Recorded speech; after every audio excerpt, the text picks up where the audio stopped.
Teorías del envejecimiento. Bueno, el envejecimiento es explicado como un conjunto de cambios a nuestro organismo a nivel de maduración física, endocrinológica, inmunológica, celular, genético, neurológico, entre otros aspectos que tienen profundas repercusiones en el plano psicológico y en el comportamiento. Estos cambios no se dan de manera repetida, sino son de manera gradual y progresiva, y no solo comprende la percepción del individuo, sino también la percepción de la sociedad ante los cambios físicos de él y sus cambios emocionales que pueden repercutir en las relaciones sociales. Desde tiempos antiguos se buscaba explicar el por qué las personas envejecían y morían. Esto cambiaba de acuerdo a cada cultura. Por ejemplo, en el antiguo Egipto se creía que esto era debido a la magia. En Grecia, con Hipócrates, decía que el envejecimiento era por un desequilibrio de los cuatro humores. En el caso de Galeno, decía que era porque las funciones fisiológicas estaban reducidas y por ende también debilitadas. Bacon nos dice que la vejez es igual a tener una enfermedad. Paracelso decía que el hombre era un compuesto químico y la vejez resultaba de una autointoxicación. Por último, Nasher, que es considerado el padre de la geriatría, empezó con un estudio propio del envejecimiento.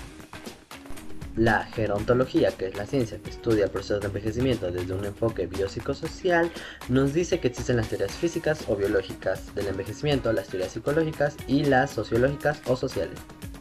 Actualmente existen más de 300 teorías que tratan de explicar el proceso de envejecimiento, y aunque ninguna de estas ha sido totalmente aceptada, se dice que el proceso de envejecimiento es un fenómeno multifactorial donde estas teorías interactúan. Iniciaremos hablando sobre las teorías biológicas. Estas tratan de explicar la causa del por qué morimos. Están basadas en las alteraciones y depresiones que ocurren en nuestro organismo al pasar de los años, como resultado de nuestra carga genética e interacción con el ambiente. Su diferenciación están basadas en factores externos que hacen referencia al medio ambiente e internos que hacen referencia al propio organismo. Teoría del disfuncionamiento del sistema inmunológico. El sistema inmunológico es nuestra principal defensa ante agentes extraños o externos. En el envejecer, este sistema se va debilitando y por ende tenemos una probabilidad de que un agente viral que puede ser común se puede volver fatal. Teoría del envejecimiento celular. Está propuesta por Chill y nos dice que el proceso de envejecimiento se debe a la muerte de células, ya que las células tienen un número límite de divisiones. Dentro de esta misma teoría entran otras, tales como la teoría del desgaste natural, ya que dice que los animales envejecen porque sus sistemas vitales tienden a tener daños por el desgaste o el estrés de día a día. También tenemos la teoría de la acumulación de productos de desecho. El funcionamiento normal quedará debilitado por la acumulación de estos productos inútiles emanados por nuestras funciones corporales. Otra es la teoría de la autointoxicación, propuesta por Mechnikov, que dice que la causa del envejecimiento del organismo humano depende de los productos del metabolismo y de la putrefacción intestinal. También tenemos la teoría del envejecimiento natural, propuesta por Hale y Dunau, la cual dice que todos los órganos tienen una ley de crecimiento y otra de disminución de actividad en la medida que el tiempo pasa. Otra de ellas es la teoría del entrecruzamiento. Nos dice que el entrecruzamiento químico entre lípidos, proteínas y DNA, como resultado de la exposición a factores exógenos como ambiente y dieta, producen cambios en las características físicas de sustancias como el colágeno y la leucina, y con el tiempo los enlaces cruzados aumentan, ya que los tejidos se vuelven menos plegables y se retraen. Otra de ellas es la teoría en la síntesis de las proteínas, que fue propuesta por Schock, y dice que el cúmulo de proteínas deficientes es considerado la fuente más importante de deterioro en la capacidad fisiológica de las células.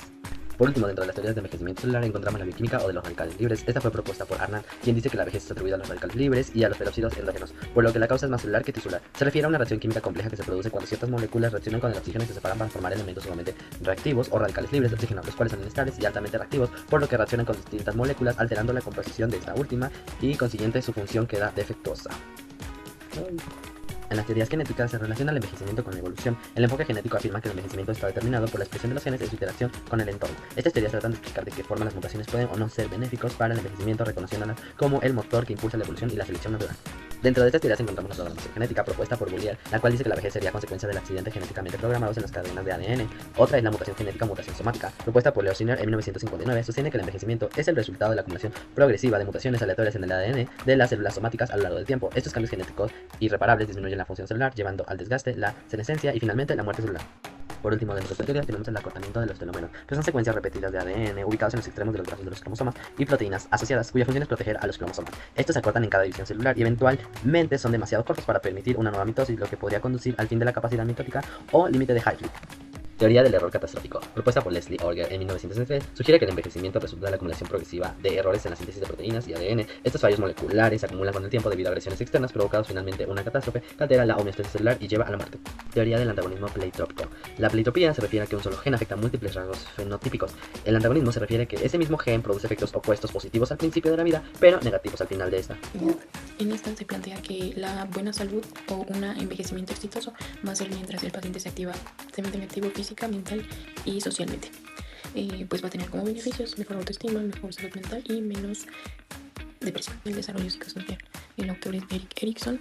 Él plantea como el desarrollo humano en 8 etapas y cada una con un conflicto. En el caso de la vejez tenemos que se presenta la integración del yo versus la desesperación y define la integridad como la aceptación de la vida como significativa y una sensación plena, y la desesperación es el arrepentimiento, miedo a la muerte y sensación de fracaso. También tenemos que en la aplicación clínica vamos a tener terapias de reminiscencia y trabajo con historia de la vida. La desvinculación. En esta teoría propone que el envejecimiento va a implicar una retirada gradual del individuo a la sociedad. Esto quiere decir que el individuo va a tener un proceso en el cual va a ser natural, adaptativo y va a permitir la preparación para la muerte. También es el momento en el que hay reducción de responsabilidades y el paciente puede mostrarse un poco más adaptándose al entorno. Actividad socioemocional. El autor es Laura Carstensen y en esta pues se basa que con la edad la persona tiende a ser un poco más selectiva con las actividades o las personas y va a seleccionar las relaciones más significativas para esa persona. Así como va a cambiar la percepción del tiempo, en este caso se vuelve más limitado y se valoran más las experiencias emocionales. Vamos a tener como resultados o beneficios que vamos a tener mayor bienestar emocional y las redes sociales van a ser más pequeñas pero van a ser más cercanas. En esta teoría se basa en que el adulto mayor tiende a mantener patrones de su vida diaria y va a tener que ver con la personalidad, los hábitos, los valores, y vamos a tener que la adaptación al envejecimiento va a depender de la coherencia de la historia de vida, así como también si una persona es activa o toda su vida fue activa, va a buscar la manera de seguir siendo activa y productiva. También esta va a explicar que la estabilidad psicológica va a ser con intervenciones cerradas en la historia personal. Las teorías sociológicas del envejecimiento estudian la participación de las personas mayores, explican el impacto demográfico y sus repercusiones de los fenómenos y problemas sociales asociados al envejecimiento, así como también la influencia de los aspectos culturales y sociales. Se han elaborado diversos modelos del envejecimiento con el objetivo de entender esta influencia de los factores culturales y sociales. A continuación explicaremos dichos modelos. La teoría de la modernización explica dentro de un contexto evolutivo que las personas mayores se vuelven obsoletas, lo que genera las luchas intergeneracionales por los empleos. Al mismo tiempo acelera el proceso para la jubilación, con las consecuencias correspondientes de mayor pobreza y marginación. Las teorías funcionalistas o teorías de la socialización estudian el papel de los ancianos desde el punto de vista de la actividad. Esta teoría postula que la persona que envejece está expuesta a sufrir y acumular una serie de pérdidas físicas y psicológicas que reducen su autonomía y disminuyen su competencia. Dentro de este marco se inscriben 3 teorías principales. La teoría de la actividad trata de explicar los problemas sociales y las principales causas que contribuyen a la inadaptación del anciano. Enfatiza que las actividades sociales juegan un rol de amortiguador para atenuar el trauma de la pérdida de roles más importantes. Ellas promueven en el individuo que envejece la reconstrucción de su propia imagen que ha sido deteriorada por las mismas pérdidas. La teoría de la desvinculación nos dice que el envejecimiento normal se acompaña de un distanciamiento recíproco entre las personas que envejecen y los miembros del sistema social al que pertenecen. El individuo poco a poco se deja de relacionar en la vida social y esta a su vez le ofrece cada vez menos oportunidades. La teoría de la continuidad nos dice que no hay una ruptura radical ni transición brusca entre la edad adulta y la tercera edad, sino que se trata de cambios menores que surgen de las dificultades de adaptación a la vejez, siempre manteniendo una continuidad y estabilidad entre estas 2 etapas. Las teorías derivadas del envejecimiento demográfico estudian la evolución de la sociedad en las últimas décadas y cómo el aumento de la esperanza de vida de la población, las tasas de fecundidad, de natalidad y mortalidad disminuidas hacen de las sociedades unas sociedades ancianas. La teoría del medio social sostiene que el comportamiento durante la vejez depende de ciertas condiciones biológicas y sociales. El medio en el que vive y se desenvuelve un individuo abarca no solo el contexto social con sus normas, sino también los obstáculos de orden material y las posibilidades que se le ofrecen.